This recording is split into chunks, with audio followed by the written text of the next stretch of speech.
வரஹ்மத்துல்லாஹி வபரகாத்துஹு. நஹ்மதுஹு வ நுஸல்லி அலா ரசூலிஹில் கரீம். அம்மா பஅத். ஃபகத் கால அல்லாஹு தஆலா ஃபீ கலாமிஹில் கரீம் வல் ஃபுர்கானில் மஜீத். அஊது பில்லாஹி மினஷ் ஷைத்தானிர் ரஜீம். பிஸ்மில்லாஹிர் ரஹ்மானிர் ரஹீம். لن ينال الله لحومها ولا دماؤها ولكن يناله التقوى منكم. صدق الله مولانا العلي العظيم.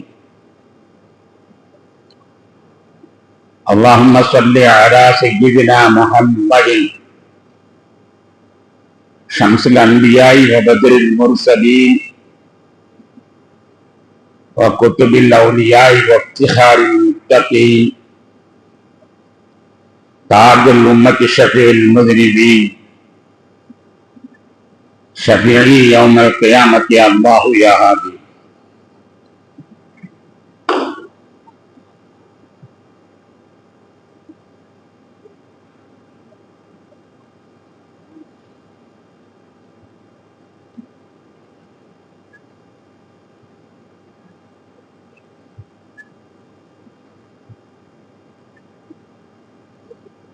கண்ணியத்திற்கு மிகுந்த மரியாதைக்கு முறித்தான பெரியோர்களே, சகோதரர்களே,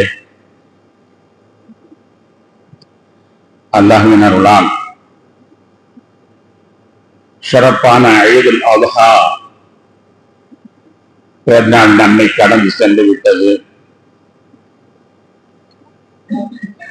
அல்ஹம்துலில்லாஹ். அல்லாஹ் அவரவர்களுக்கு கொடுத்த செல்வத்திற்கு ஏற்ப உதவியாக்களை கொடுத்து நாம் மன நிறைவோடு அமர்ந்திருக்கிறோம்.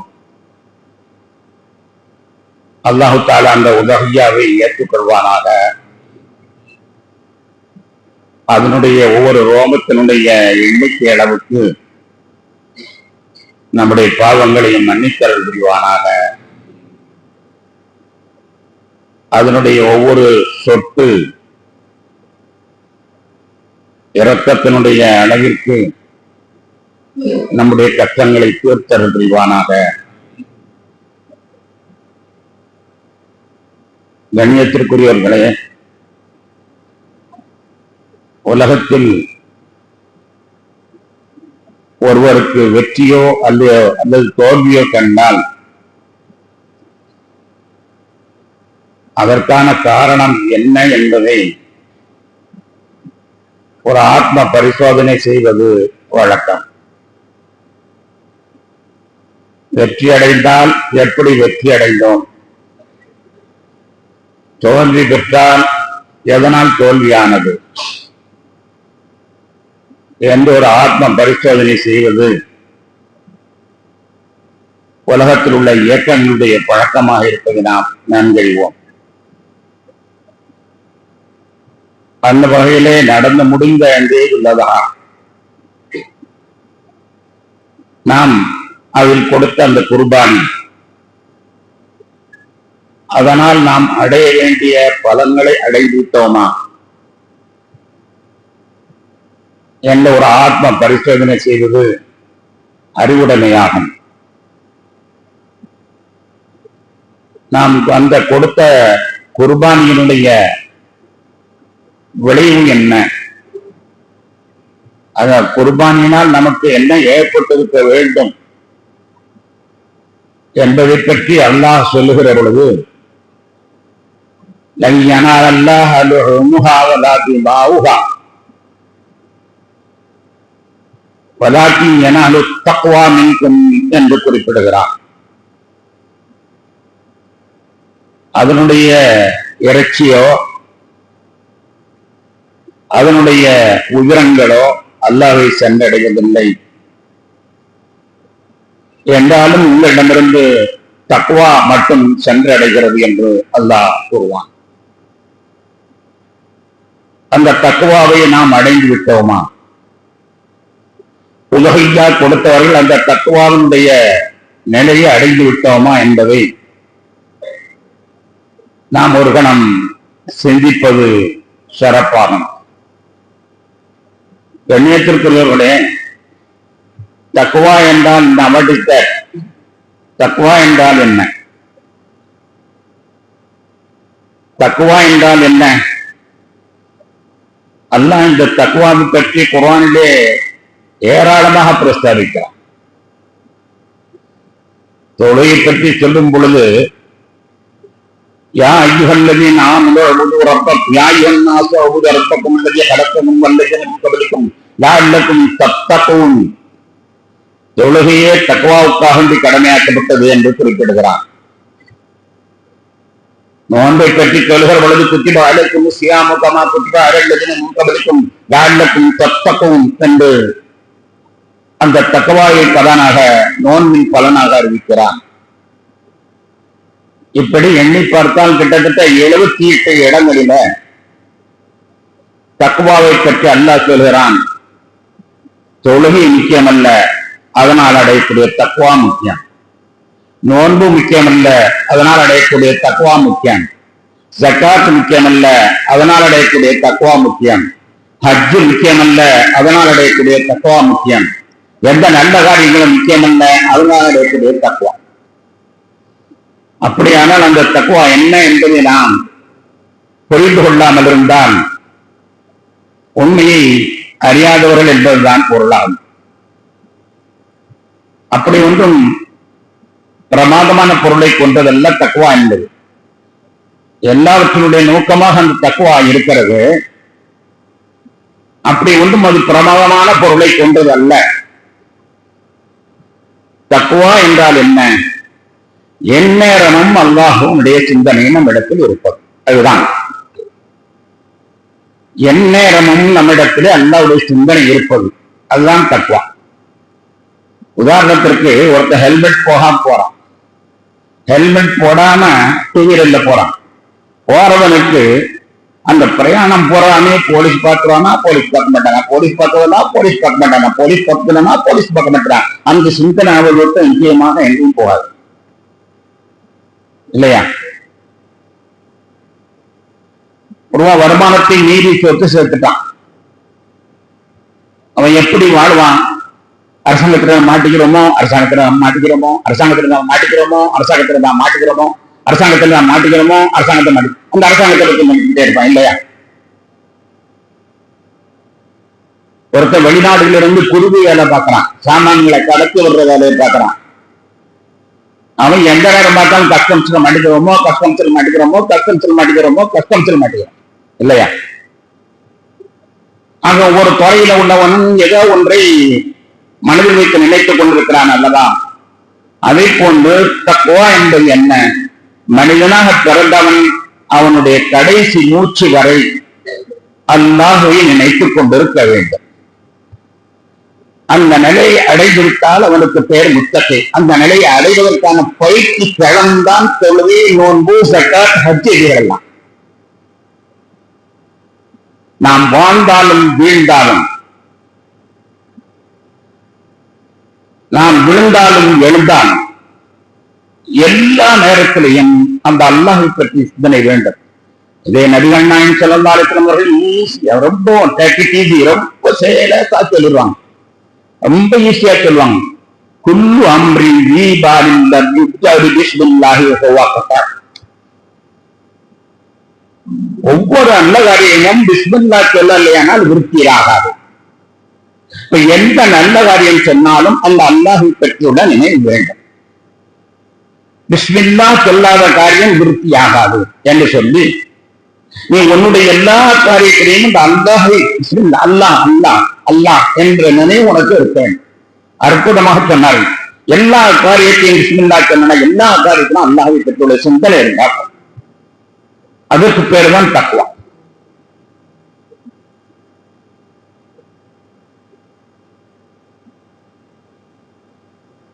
எத்தனை வேலைகளில் நாம் ஈடுபட்டாலும் அத்தனை வேலைகளையும் அல்லாஹ்வுடைய சிந்தனை இருக்க வேண்டும். பெருமானார் மிக இலகுவாக சொல்லித் தருவார்கள். நீ சாப்பிட போறியா, பிஸ்மில்லாஹ் சொல்லி சாப்பிடு, அங்க அல்லாஹ் நினைச்சுக்கோ. சாப்பிடும்போது மறந்துட்டியா, இடையில பிஸ்மில்லாஹி அவ்வளவு வாசலகு என்று சொல்லி ஒரு தடவை நினைச்சுக்கோ. சாப்பிட்டு முடிஞ்சியா அல்ஹம்துலில்லாஹி அல்லதி அத்அமனா வ ஸகானா வ ஜஅல்னா மினல் முஸ்லிமீன் என்று அல்லாஹ்வை நினைச்சுக்கோ. பாத்ரூம் போறியா அல்ஹம்துலில்லாஹி அல்லதி அதோஹானில்லா வ ஆஃபானி என்று அல்லாஹ்வை சொல்லி கொண்டு போ. பாத்ரூம்ல வெளியில வந்தியா அல்ஹம்துலில்லாஹி அல்லதி அதோஹானில்லா வ ஆஃபானி என்று நீ சொல்லு.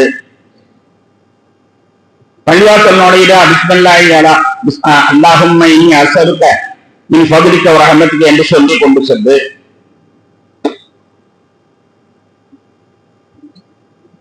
ஏன் உன்னுடைய மனைவியோட உறவு கொள்ளுகிற ரொம்ப இன்பமான நேரம் அல்லாவே மறக்கக்கூடிய நேரம் அது என்றால் கூட அவுது இல்லாய் நினைவு செய்தான வெகுதி செய்தான மறக்கலாம் என்று அங்கேயும் அல்லாஹை நினைவு கூறும். ஒரு கண்டாடியை பார்க்கிறியா அல்லாஹும்ம ஹஸ்ஸின் அல்லாஹும்ம ஹஸ்ஸின் ஹல்கி அல்லாஹும்ம ஹஸ்ஸின் ஹுல்கி கமா ஹஸ்ஸின் கல்கின்னு சொல்லு. நீ ஒரு புத்தாடை அணிகிறாயா, ஒரு ஆடை அணிகிறாயா, அல்ஹம்துலில்லாஹி அல்ஹம்துலில்லாஹி அல்லதி கஸானி மா வாரிதி சவ்வதி, என்னுடைய மறை உறுப்புகளை மறைப்பதற்கு அடைந்த அல்லாஹ் அழகு பார்த்தானே அந்த அல்லாஹுக்கே கொள்ளைக்கும் என்று சொல்லு. ஆடை அணைந்தாலும் சரி, தூங்கி எழுந்தாலும் சரி, தூங்க போகிற நேரத்திலும் சரி பிஸ்மில்லாஹி அபூத்துவாஹியா என்று சொல்லு. எழுந்திருக்க முடித்தவுடனே அல்ஹம்துலில்லாஹி அல்லதி அஹ்யானா பஅத மக்ர வ இலைஹி நுஷூர் என்று சொல்லு. சாதாரணமா குழந்தைகளுக்கு துவாவாக நாம படித்து கொடுக்கிறோம். ஆனா அந்த குழந்தைகளை எதையும் சொன்னதாக எல்லாம் தெரியல. அதை சொல்ல வேண்டும் என்று சொல்வதனுடைய கருத்து என்ன? உன்னுடைய எல்லா காரியமும் அல்லாஹு அல்லாஹு அல்லாஹு அல்லாஹ், அதுதான் தக்வா. அப்படி உள்ளவனுக்கு பேர் தான் முத்தகி. அதைத்தான் எல்லாமே போதிக்கின்றது. தொழுகை என்பது ஒரு பயிற்சிகளம். இந்த பயிற்சி களத்தின் மூலமாக எந்நேரமும் அல்லாஹ்வை நீ நினைத்துக் கொள்ள எடுக்க வேண்டும். அந்த காலத்தில் நம்முடைய பெரியவர்கள் எல்லாம் சொல்லுவார்கள், தொழுறேன் அல்லாஹ்வுக்காக, வைக்க திருடுறேன் மாட்டுக்காக. அந்த தொழுகிறேன் அல்லாஹ்வுக்காக, வைக்க திருடுற மாட்டுக்காக என்ன அர்த்தம்? நீ தொழுகையினுடைய பயிற்சி என்னன்னா எல்லாரும் அல்லாஹ்வுக்காக நீ செய்யணும். அது மாற்றமாக நீ மாட்டுக்கு திருடுற, அது சரியில்லை. அந்த நேரத்தில் அல்லாஹை பற்றி நினைத்துக் கொள்ள வேண்டும். கண்ணியத்திற்குரியவர்களே, வரலாறுகளை நாம் எண்ணி பார்த்தோம். ஏனால் சஹாபாக்களுடைய வரலாறுகள் ஏராளமாக இருக்கின்றன. அவர்கள் எந்த தருணத்திலும் அந்த அல்லாஹை மறக்கவே இல்லை என்ற ஏராளமான வரலாறுகள் சொல்லி காட்டுகின்றன. நான் சான்றுக்காக வேண்டி ஒரு சில வரலாற்றை சொல்லுவேன்.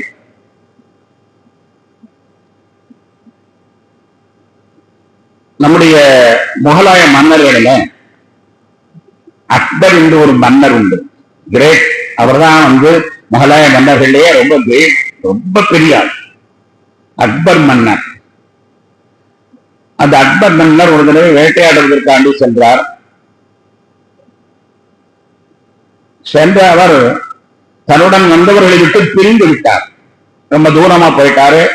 பக்கத்துல தன்னுடைய பர்சனல் செக்ரட்டரிகள், தன்னுடைய மெய்காப்பாளர்கள் யாருமே காணும்.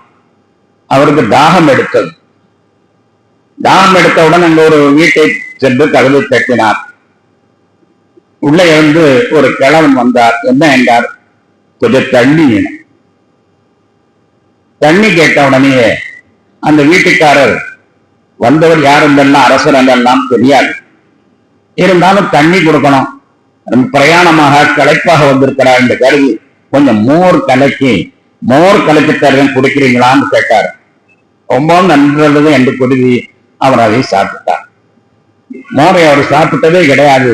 இந்த மாதிரி மிளகாயும் இன்னும் வெங்காயமும் மல்லித்தலைகளும் போடப்பட்ட அந்த இனிய பானம் அவருக்கு மந்திரமாக தெரிந்தது. குடித்து முடித்த உடனே அந்த கிழவனுக்கு நன்றி சொன்னார். நன்றி சொல்ல முகமது சொன்னார், நீங்க என்னைக்காவது டெல்லிக்கு வந்திருக்கீங்களா? டெல்லிக்கு வரல. அவர் கராரத்தில் இருக்கக்கூடிய அது ஒரு கால் டெல்லிக்கு நீங்க வந்தீங்கன்னா இந்த மோதிரம் வச்சுக்காங்க, எண்ணி பாருங்க. நீங்க அங்க அரசர்னு கேள்விப்பட்டிருக்கீங்க, அந்த அரசர் வீட்டுக்கு போய் இந்த மோதிரத்தை காட்டுங்க. உங்களுக்கு எது தேவை இருந்தாலும் நீங்கள் நேர என்னிடத்துல வந்துடலாம். இந்த மோதிரத்தை காட்டினீங்கன்னா அடையாளம், இதை வைத்துக் கொண்டு நீங்கள் நேரம் வந்துடலாம், என்கிட்ட வாங்க, உங்களுக்கு நான் நன்றி சொல்ல விரும்புறேன். எனக்கு இந்த அறியாத பருவத்திலேயும் கூட எனக்கு இவ்வளவு இன்பமான ஒரு பொருளை கொடுத்தீர்கள், மோரை கொடுத்தீர்கள் என்று அவர் சொல்கிறார். சரி என்று இந்த வயதாளியை வாங்கிட்டார். அவருக்கு பொதுவாக தேவை இல்லை, அவருக்கு குறைவுதான், அவருக்கு எந்த தேவையும் ஏற்படலை. ஆனா ஒரே ஒரு சந்தர்ப்பத்தில் ஒரு தேவை ஏற்பட்டுச்சு. சரி, எதற்கும் அந்த மனிதர் சொன்னாரே, போய் பார்க்கலாம், அரசடி பற்றியும் தெரியாது, அக்பரை பற்றியும் தெரியாது, அவர் ஒரு காட்டு மனிதர். சரி என்று கடைசியாக தேடி கொடுத்த அந்த பங்களா அரசு மாளிகைக்கு சென்று விட்டார். மோதத்தை காட்டினவுடனே எல்லாருமே வெளிவிட்டார்கள், அந்த புறத்துக்கே கொண்டு போய் விட்டு விட்டார்கள். அந்த புறத்தில் பார்த்தால் அரசர் தொழுது கொண்டிருக்கிறார். அக்பர் மன்னர் தொழுது கொண்டிருக்கிறார். தொழுது விட்டு கையை நீட்டிக் கொண்டிருக்கிறார். கிபிலாவை நோக்கி தன்னுடைய 2 கைகளை குறித்து எதையோ பிரார்த்தனை செய்து கொண்டிருக்கிறார். இது இந்த வயசான ஆள் பார்த்தார். வயசான ஆள் பார்த்தவருக்கு திடீர்னு அவர் மூளை வேலை செஞ்சு, நாம இவரை உதவியை தேடி நாம் வந்திருக்கிறோம், ஆனா இவரோ வேறொரு ஆளுடைய உதவியை தேடிக்கிட்டு இருக்கிறார். இவர் உதவியை தேடி நாம வந்திருக்கிறோம், இவர் வேறொரு ஆளுடைய உதவியை நாடிக்கிட்டு இருக்கிறார். வேறொரு ஆளுடைய உதவியை நாடுறாருன்னா அவர் யார நாடுறாரோ அவரை நம்ம பிடிக்கலாம் தானே. அவர் யார்கிட்ட கேட்கிறாரோ அவற்றை நம்மளே கேட்கலாமே. நாமளே டைரக்டா அவன்கிட்ட வாங்கிடலாம். அந்த அவர் யார்கிட்ட கேட்கிறாரோ அவற்றை நம்ம கேட்டுக்கலாம். உடனே அவருடைய மன சிந்தனை தடுமாறுகிறது. இவற்றை நாம் கேட்டு வந்தோம், ஆனால் இவரோ வேறொரு ஆளுடைய தேடி எதிர்பார்த்து கொண்டிருக்கிறார். அப்ப அவர் யார்கிட்ட கேட்கிறாரோ அவற்றை நாம் கேட்கக்கூடாதா, நாம கேட்கக்கூடாதா என்று யோசித்தார். யோசித்தார், வந்தவர் அப்படி திரும்பிட்டார். அரசருக்கு அரசல் பதிலாக யாரோ வந்தாங்கன்னு செய்ய தெரிஞ்சு, யார் வந்தாங்க, கூட்டு வாப்பா அப்படின்னு சொன்னோடனே வயசானவை கூப்பிட்டு வந்தாங்க. என்ன விஷயம் வந்தீங்க, போனீங்க, ஏன் திரும்பிட்டீங்க? இதெல்லாம் உங்கள்கிட்ட ஒரு விஷயம் கேட்கலான்னு வந்தேன், ஆனா நீங்களே வேற ஒரு ஆள்கிட்ட கேட்டுக்கிட்டு இருக்கீங்க. அப்ப இந்த வேற ஒரு ஆள்கிட்ட நானே கேட்டு பெற்றுக் கொள்ளலாமே என்று எண்ணம் எனக்கு வந்தது. நான் திரும்பிட்டேன் என்று அவர் சொன்னார் என்று ஒரு வரலாற்று சிந்தனையை சொல்வார்.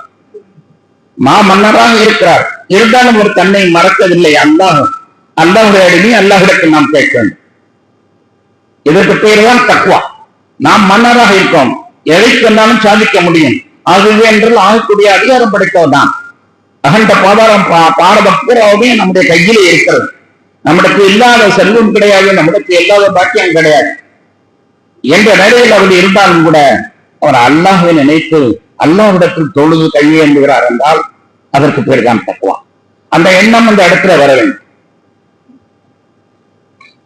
கண்ணியத்திற்குரியவர்களே,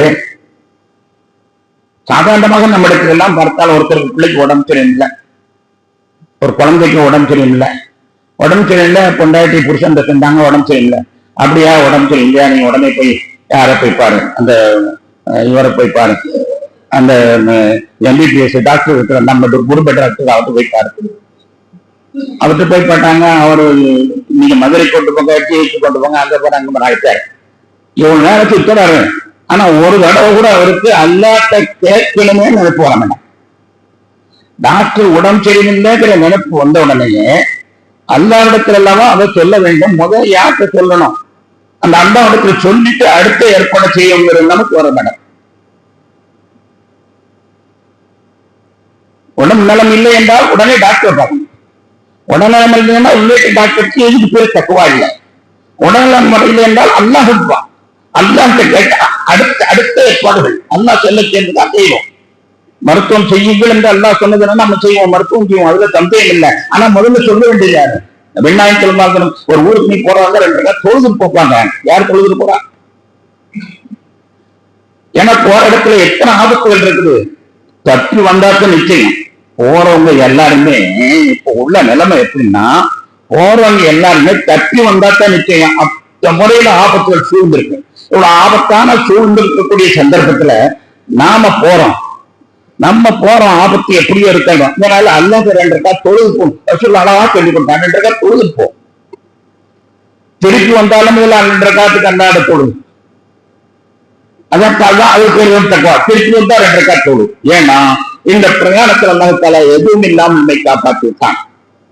இப்ப இந்த பிரயாணத்திலையும் உனக்கு நினைக்கக்கூடியது ஏது தெரியுமா? அல்லாஹ் ஒருத்தர் தான் பொண்ணு பாக்குறார், ஒருத்தர் இல்ல பொண்ணுக்கு மாப்பிள்ளை பாக்குறாருன்னு வச்சுக்கோங்க, அல்லது ஒருத்தர் தன்னுடைய மகனுக்கு பெண்ணு பார்க்க போறார், பெண்ணு பார்க்க போறாருன்னு வச்சுக்கோங்க. வீட்டுல நடக்கக்கூடிய ஒரு நிகழ்ச்சி நீங்க யோசிச்சு பாருங்க. இந்த பெண்ணு பார்ப்பான், சரி பார்ப்போம், இந்த ஊர்ல பெண்ணு இருக்குறாங்க, சரி போயிட்டுருவோமா, சரி நல்லது, ஒரு காரப்பொடி நல்லபடியா எடுத்து நார் கொண்டுக்குமா, மக்காரை கூட்டுக்கோ, சம்பந்திக்காரரை கூட்டுக்கோ, 2 நாள் கவுத்துக்குவாரு, 2 கரைப்போ, அவரை கூட்டு போய் இவரை கூட்டு போ, எல்லாம் கண்டு சரி பரப்பிடுப்போ, போயிட்டே இருக்க போய் சாப்பிடுங்க, சரி சாப்பாடு வந்து சாப்பிட்றோம், சர்ரு சருன்னு போற நேரம் அந்த வீட்டுக்கு போறாங்க. இல்ல எவ்வளவு பெரிய காரியத்துக்கு போற, எவ்வளவு பெரிய காரியத்துக்கு போற. திருமணம் என்பது என்ன? நாம் கையை இணைத்து கொடுக்கிறோம். ஆனால் கையை இணைத்து கொடுப்பதற்கு முன்னால் மனதை இணைத்து கொடுப்பதற்கு ஒருத்தர் இருக்கிறான். அவனுக்கு நம்ம சொல்லிட்டு அந்த தெய்வமா சொல்லி யாராவது தொழுதுக்கு திருமணம் பார்ப்பதற்கு பெண் பார்க்க போறாங்களான்னு கிடையாது. சம்மத்துக்கு சொல்லு கோச்சுக்கிறவாரு, அண்ணன் சொல்லு கோச்சுக்கிறவாரு என்று சொல்லிப்பட்டு இதுக்கு பேர் தான் தக்குவா இல்லை. தக்குவானா என்ன சொன்னா 2 ரக்காத் தொழுத்து புறப்பட்டார்கள் என்றால் அந்த உள்ளத்தை சேர்த்து வைப்பவன் நிச்சயமாக அல்லாஹ் அந்த உள்ளத்தை சேர்த்து வைப்பான். அந்த சம்பந்தம் சரியான சம்பந்தமாக வந்து சேரும். உலகத்துல நடக்கக்கூடிய எந்த காரியமா இருந்தாலும் சரி, உதாரணமா அந்த மைக் ரிப்பரா பத்தி உடனே அதிகரிச்சிடறோம், உன்ன மைக் ரிப்பரா பத்தான் உடனே அவனுக்கு கூப்பிடு, எனக்கு கூப்பிடு, செஞ்சில கூப்பிடு, அவரை கூப்பிடு, யோசிச்சுதாரு ஒழிய மைக் ரிப்பரா பத்தி ஆடலாம், இதை கொஞ்சம் சரி பண்ணி கொடுத்துரு அப்படின்னு சொல்லிட்டு அடுத்த ஆள்கிட்ட போறாங்கன்னா போறது இல்லை. ஆனா உண்மை என்ன? தக்குவா என்பது அதுதான். நினைச்ச உடனே நமக்கு அடுத்த இடத்துல வர்றது இதாத்தான். அவ்வளவு பெரிய மனுஷன் அக்பர் மாமன்னன். ஆனால் அவர் அல்லாஹ்விடத்தில் கேட்கிறார். அல்லாஹ்விடத்துல கேட்க நம்ம அல்லாஹ் நமக்கு தர்றாங்க நல்ல நம்பிக்கை அவரிடத்தில் இருப்பாங்க. டெல்லியிலே ஜாமியா மஸ்ஜித் நீங்கள் பார்த்திருப்பீர்கள். டெல்லியிலே ஜாமியா மஸ்ஜித் பார்க்க வேண்டிய பள்ளிவாசல், மிகப்பெரிய பள்ளிவாசல். ஷாஜஹான் மன்னர் அதை கட்டினார்.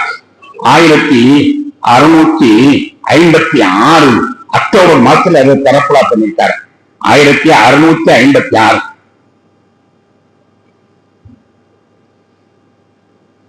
அவர்தான் சொந்தமாக அதை கட்டியிருக்கிறார். அதை கட்டும் பொழுது தளத்தை கொஞ்சம் உயர்த்தி இருக்கிறார். தளம் கீழ்த்தளத்தை கொஞ்சம் உயர்த்தி இருக்கிறார். உயர்த்தும் போது இன்ஜினியர் கேட்கிறார், எவ்வளவு உயர்த்த? விழுந்துக்கிறோம். எவ்வளவு உயர்த்த? விழுந்துக்கிறோம். உயர்த்துன்னு சொல்றாரு. நம்ம ஊர்ல எல்லாம் கூட சில பள்ளியாசல்ல 5 படி இருக்கும். 5 படி இருந்தா எல்லாம் போக மாட்டேன்.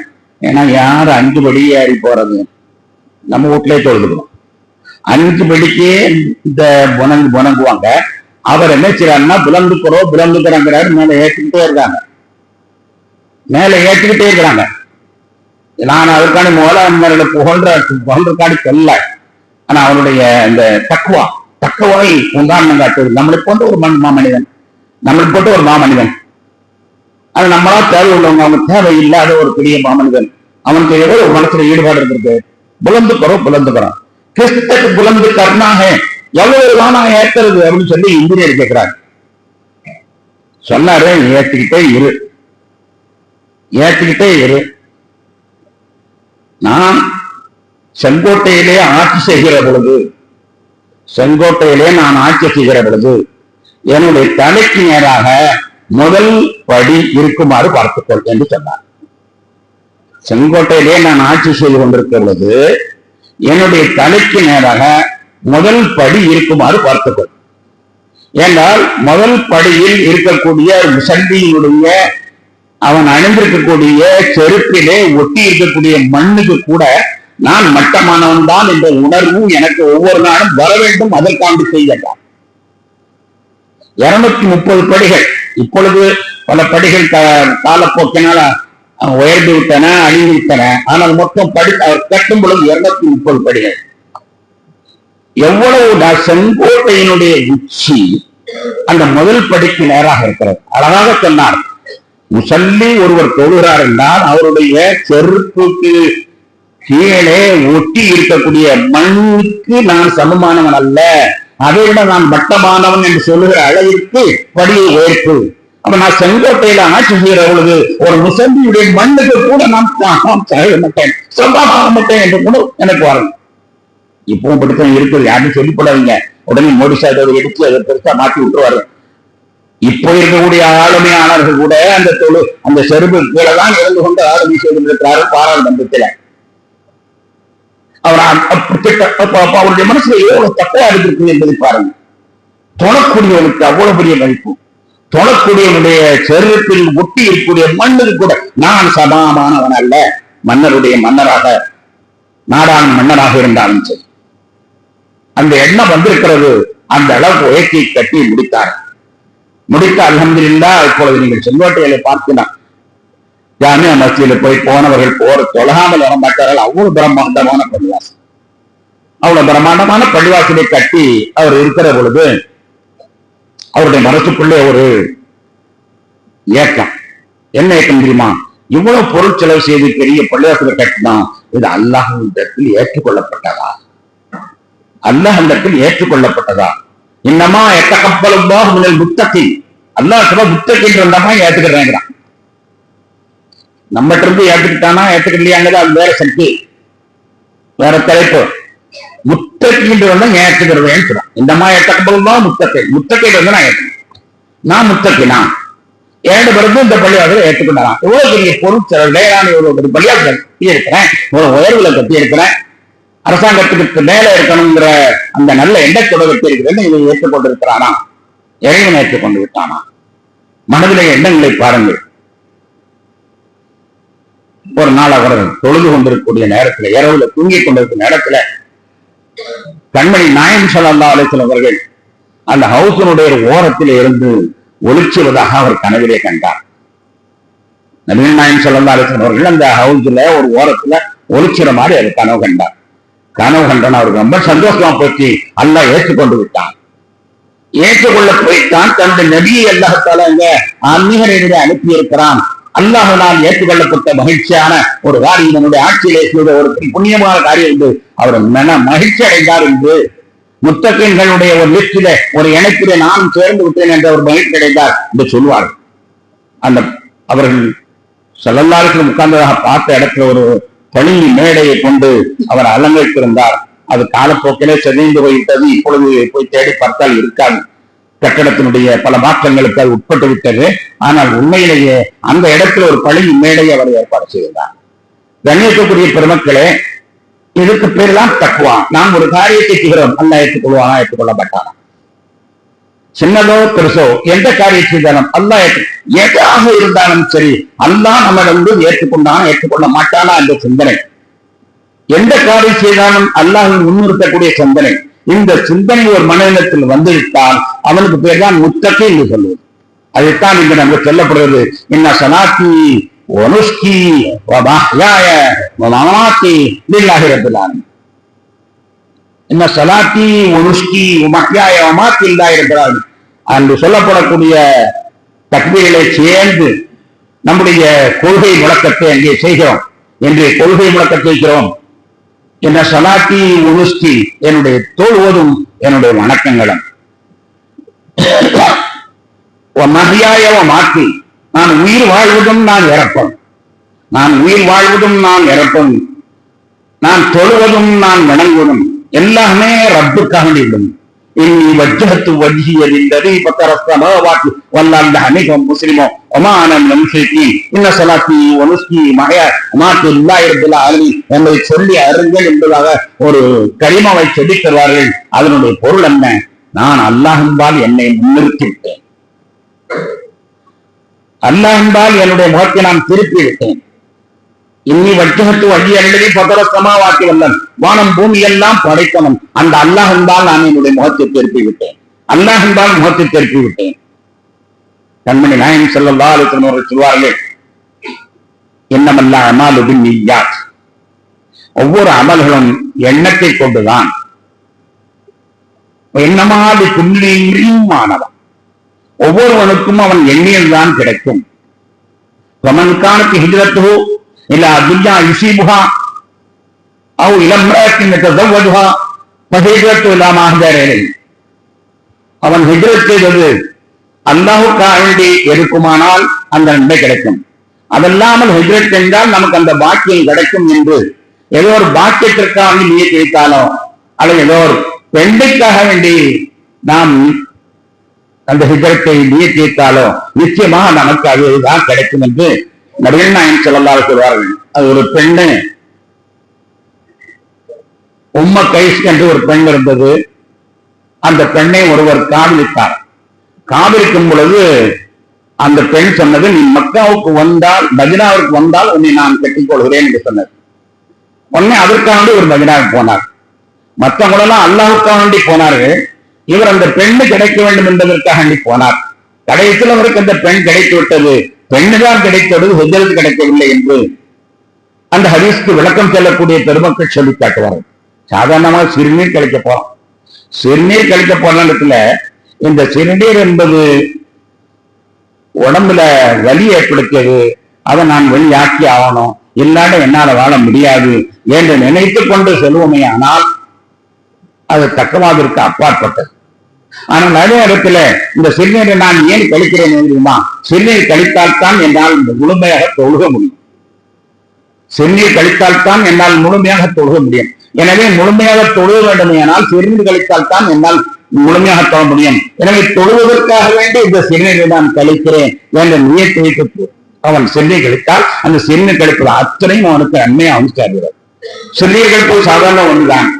சிறுநீர் கழிப்பதா இருந்தாலும் சரி, அல்லது சாப்பாடு சாப்பிடுவதா இருந்தாலும் சரி, சாதாரணமா சாப்பாடு சாப்பிடுவதும் என்னுடைய உடம்புக்கு பலம் என்பதற்கான சாப்பாடு சாப்பிடுவது என்பது வேறு. ஆனால் சாப்பிட்டால் நல்ல முறையில் தொழுக முடியும், நல்ல விதமான நல்ல காரியங்கள் செய்ய முடியும். அப்படி செய்தால் அதற்கு தக்க முறையிலே அவனுக்கு நன்மை கிடைத்து விடுகிறது. ஆக எண்ணங்கள் அதுதான் தக்குவா.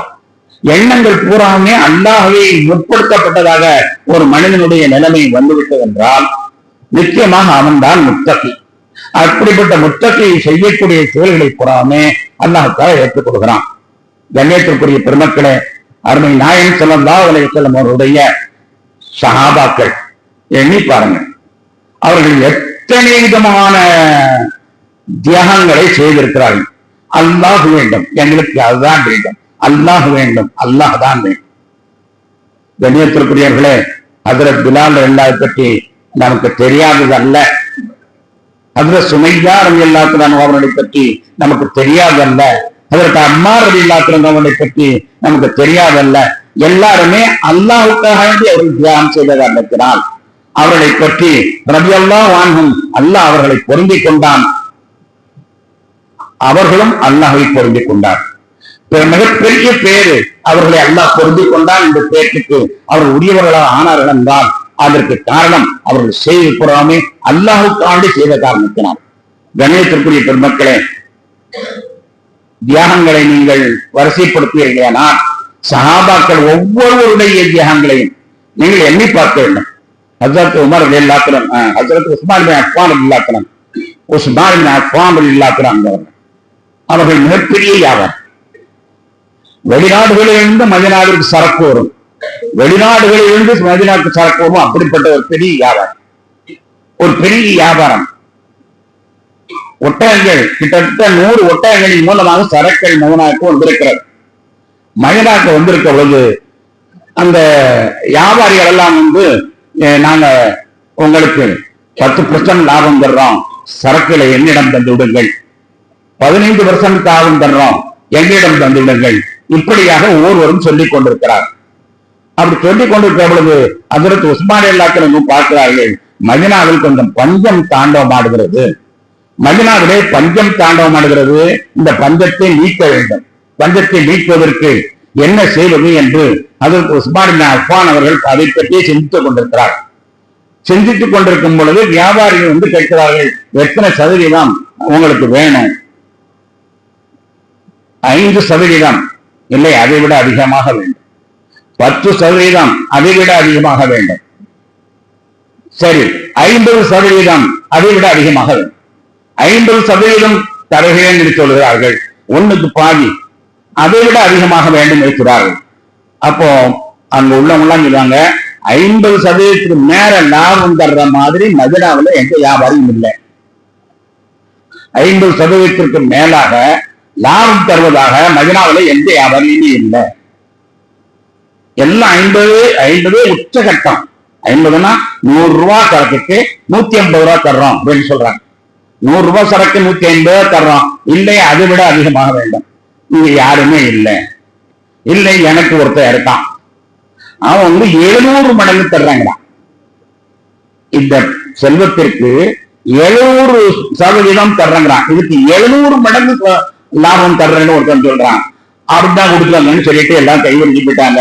700 மடங்கு சரக்குகளை அதற்கு உஸ்மான் இப்னு அப்படியே அள்ளி கொடுக்கிறார்கள் இலவசமா. வேண்டுபவர்கள் எல்லாம் வாங்கிக் கொள்ளுங்கள், பாலாடை வேண்டுபவர்கள் பாலாடை எடுத்துக் கொள்ளுங்கள், கோதுமை வாங்குவாருக்கும் யார் யார் வேணுமோ எல்லாம் எடுத்துங்க, இலவசமா எடுத்துக்கணுங்க. அல்லாஹ் சொல்றான், முதல்ல அம்பாலத்தி சொல்லலை தமிழ் ஹப்பத்தின் சனாடி குடி சுப்புரத்தின் ஹப்பா அல்லாஹ் சொல்றான். ஒரு விதை அதை போடும் பொழுது 7 கதிர்கள் இருக்கிறது. ஒரு கதிரில் 100 நன்மணி ஆக ஒரு விதை 700 வருடமைப்பதை கொண்டு எனக்கு அல்லாஹ் 700 மடங்கு நன்மை தருவான். எனவே இவைகள் எல்லாம் எடுத்துக் கொள்ளுங்கள் என்று அவர்கள் சொல்கிறார்கள் என்றால், அப்ப அவர்களுடைய மனதிலே அல்லாஹுக்கு எவ்வளவு அல்லாஹுக்காண்டி செய்ய வேண்டும், அல்லாஹுக்காண்டி செய்ய வேண்டும் என்ற எண்ணம் எப்படி இருந்திருக்கு என்பதை பாருங்கள். ஹஜ்ரத் உஸ்மான் இப்னு அஃபான் ரலியல்லாஹு அன்ஹு அவர்கள் பொருந்திக் கொண்டான். அதை போன்று மிகச்சிறந்த வியாபாரம் ஹஜ்ரத் அப்துர் ரஹ்மான் ரலியல்லாஹு அன்ஹு எல்லாமே அவர்கள் அல்லாஹை முன்னிறுத்தி எல்லா காரியத்தையும். அதனால் அவர்கள் முதல் குடிமக்களாக இஸ்லாமிய சமுதாயத்தின் முதல் குடிமக்களாகவும் முதல் தர குடிமக்களாகவும் ஆகிவிட்டார்கள். அதனால் தான் அல்லாஹ் தஆலா குர்ஆன் சொல்வான், அஸ்ஸாபிகூன அவ்வலூன மினல் முஹாஜிரின் வல் அன்சார் வல்லதீன தபஅஹும் அஸ்ஸாபிகூன அவ்வலூன மினல் அன்சார் வல் முஹாஜிரின் வல்லதீன தபஅஹும் பிஇஹ்சான் ரலியல்லாஹு அன்ஹும் என்று அல்லாஹ் குர்ஆன் சொல்வான். அந்த முந்திய சஹாபாக்கள் அவர்களுடைய நோக்கத்தை எவர்களெல்லாம் பின்பற்றுகிறார்களோ, மஹாஜிர்கள் அன்சாரி என்று சொல்லக்கூடிய அந்த மக்களுடைய நோக்கத்தை எவர்களெல்லாம் பின்பற்றுகிறார்களோ ரலியல்லாஹு அன்ஹும் அவர்கள் அனைவர்களையும் அல்லாஹ்வுல திருப்தி கொள்ள தயாராக இருக்கிறான். சஹாபாக்கள் மட்டும்தான் ரலியல்லாஹு அன்ஹு அல்ல, அவர்களை பின்பற்றியவர்களுக்கும் அதே நிலைமையில் தங்களை மாற்றிக் கொண்டவர்களுக்கும் ரலியல்லாஹு அன்ஹு என்று அல்லாஹ் குர்ஆனிலே சொல்லி காட்டுகிற அந்த சென்ற வார்த்தை நாம் சிந்தித்து பார்க்க வேண்டும். கண்ணியத்துக்குரிய பெருமக்களே, நாம் எத்தனை காரியங்களில் ஈடுபட்டாலும் எல்லாவற்றையும் அல்லாஹ்வை முன்னிறுத்தி கொண்டு அல்லாஹ்வை முன்னால் வைத்து காரியங்களை நாம் நகர்த்துவதற்கு முயற்சிக்க வேண்டும். அதைத்தான் இந்த குர்பானை நம்ம காட்டுகிறது. யா அல்லாஹ், இந்த செல்வத்தை என்ன, இந்த ஆட்டை என்ன, நீ எதை கொடுக்க சொன்னால் நான் தயாராக இருக்கிறேன். இந்த ஆட்டை கொடுத்து விட்டேன், நீ ஆட்டை கொடுக்க சொன்ன, அதனால ஆட்டோடு நிறுத்திட்டேன். நான் இதை விட வேற அதிகமாக எதை கொடுக்க சொன்னாலும் என் மகனையே கொடுக்க சொன்னாலும் கூட நான் தயாராக இருக்கிறேன் என்பதற்கான ஒரு முன்மொழிகள் தான் இந்த குர்பான் என்பது. எனவே நாம் கொடுத்த அந்த குர்பான் நம்முடைய மனங்களிலே எந்நேரமும் அல்லாஹ்வை சந்திக்க வேண்டும். அதை நாம் செய்துவிட்டோமேனால் நம்முடைய குர்பான் வெற்றி பெற்றதாக ஆகிவிடும் என்று சொல்லி விடைபெறுகிறேன். அஸ்ஸலாமு அலைக்கும் வரஹ்மத்துல்லாஹி வபரகாத்துஹு.